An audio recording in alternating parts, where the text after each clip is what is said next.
Hey, is there a problem?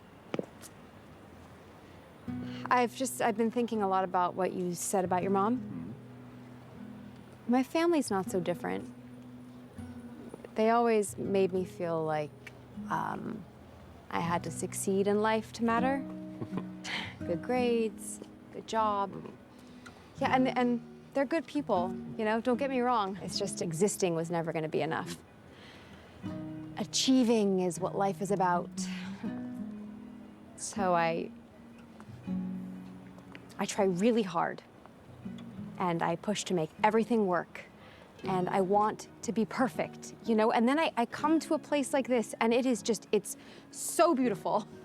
It takes my breath away. And it's, you know, it's because of all the imperfections, the cracks and the crumbling columns, and it just, it makes me think that maybe I don't have to push or fix or try so hard. Maybe I can just let things be and it will all be fine. Maybe even better than fine.